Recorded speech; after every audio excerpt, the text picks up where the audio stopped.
Welcome to our channel. अगर आपको हमारा कंटेंट पसंद आए तो कृपया लाइक, सब्सक्राइब और शेयर करना न भूलें। चलिए आज हम श्राद्ध से जुड़ी महत्वपूर्ण जानकारी और एक रोचक कथा के बारे में बात करते हैं। श्राद्ध में क्या दान करना चाहिए? श्राद्ध में दान का बहुत महत्व है। पितृपक्ष के दौरान दान करने से पितरों की आत्मा को शांति मिलती है और परिवार को आशीर्वाद प्राप्त होता है। यहाँ कुछ प्रमुख वस्तुएं हैं जो श्राद्ध में दान की जाती हैं। तिल, काले तिल का दान बहुत महत्वपूर्ण माना जाता है। स्वर्ण दान करने से परिवार में शांति और समृद्धि आती है।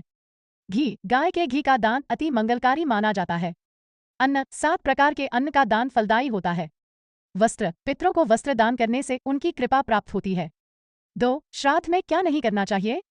श्राद्ध के दौरान कुछ कार्यों से बचना चाहिए ताकि पितरों की आत्मा को शांति मिल सके और परंपराओं का सही पालन हो सके।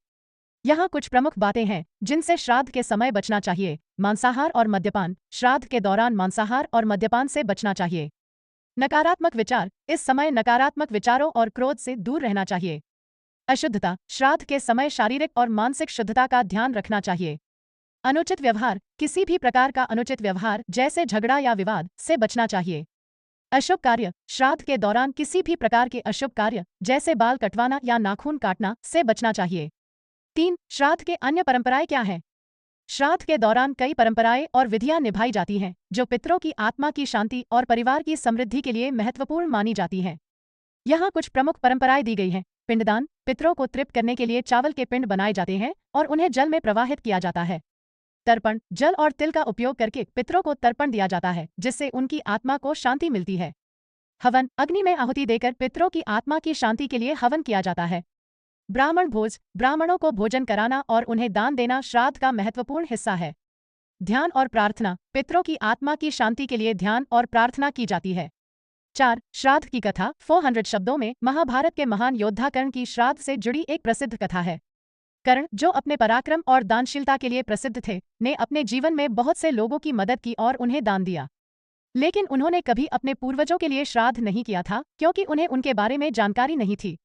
जब कर्ण की मृत्यु हुई और उनकी आत्मा स्वर्ग में पहुंची तो उन्हें भोजन के रूप में सोना और जवाहरात दिए गए। कर्ण ने इंद्र से पूछा कि उन्हें वास्तविक भोजन क्यों नहीं दिया जा रहा है। इंद्र ने उत्तर दिया कि कर्ण ने अपने जीवन में बहुत दान किया था लेकिन उन्होंने कभी अपने पूर्वजों को भोजन का दान नहीं किया था। इस पर कर्ण ने कहा कि वह अपने पूर्वजों के बारे में अनजान थे, इसलिए उन्होंने कभी उनके लिए कुछ दान नहीं किया। इंद्र ने कर्ण की बात सुनी और उन्हें 15 दिनों के लिए पृथ्वी पर लौटने की अनुमति दी ताकि वह श्राद्ध कर सकें और अपने पूर्वजों की स्मृति में भोजन और पानी का दान कर सकें। इस अवधि को अब पितृपक्ष के रूप में जाना जाता है। कर्ण ने इस अवसर का पूरा लाभ उठाया और अपने पूर्वजों के लिए विधिपूर्वक श्राद्ध किया। उन्होंने ब्राह्मणों को भोजन कराया, तर्पण किया और पिंडदान किया। इस प्रकार कर्ण ने अपने पूर्वजों की आत्मा की शांति के लिए सभी आवश्यक विधियां पूरी की। इस कथा से हमें यह सीखने को मिलता है कि पूर्वजों का सम्मान और उनकी आत्मा की शांति के लिए श्राद्ध करना कितना महत्वपूर्ण है। श्राद्ध के दौरान किए गए दान और विधियां न केवल पितरों की आत्मा को शांति प्रदान करती हैं, बल्कि परिवार को भी उनका आशीर्वाद प्राप्त होता है। यह परंपरा हमें हमारे पूर्वजों के प्रति कृतज्ञता और सम्मान प्रकट करने का एक महत्वपूर्ण अवसर प्रदान करती है।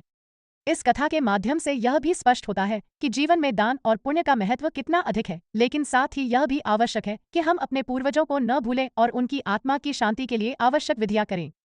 श्राद्ध की यह परंपरा हमें हमारे सांस्कृतिक और धार्मिक धरोहर से जोड़ती है और हमें हमारे पूर्वजों के प्रति हमारे कर्तव्यों की याद दिलाती है। धन्यवाद।